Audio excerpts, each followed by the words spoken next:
The workshop isn't just changing anymore. It's becoming what it always was. Mrs. Claus's preservation jars shatter one by one, each breaking, releasing something that should have stayed forgotten. The copper pots sing songs that make stars shudder and dance into patterns that tell stories of what Christmas used to be, before it learned to pretend it was about joy.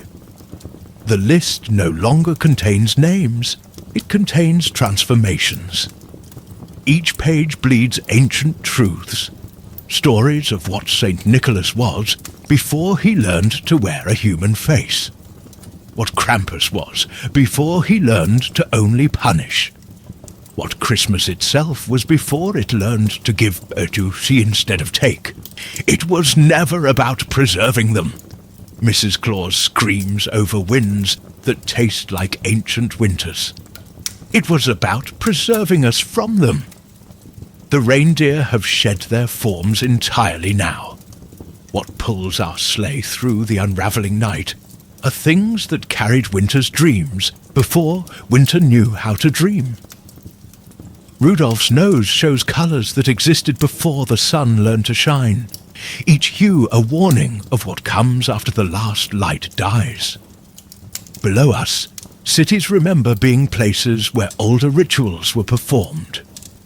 Children's presents beneath trees whisper truths about what gifts really meant before giving became gentle. The ancient winter spirits dance in streets that suddenly recall being ritual grounds where older bargains were struck. Bernard's voice reaches us from everywhere at once, echoing in sounds that should not exist. The truth returns. The old ways wake.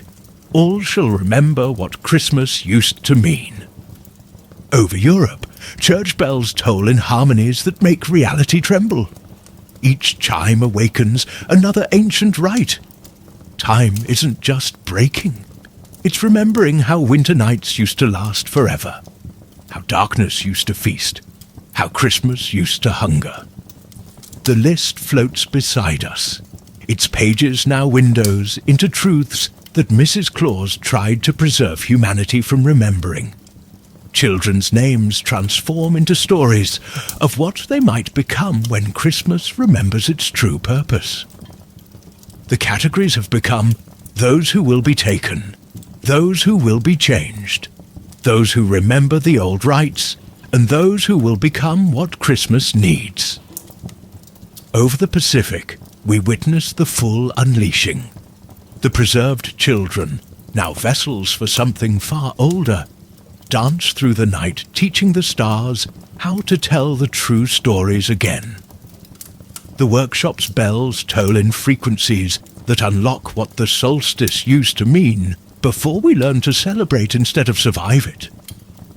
Mrs. Claus's final preservation jar doesn't just break, it releases the last truth she tried to keep contained. Christmas was never meant to be preserved. She howls as the world trembles. It was meant to be feared. From the sleigh, I watch as midnight strikes everywhere at once. Each toll of 12 awakens another ancient power. The workshop, now a cathedral to older gods, rises into skies that have forgotten how to hide the things that live between stars.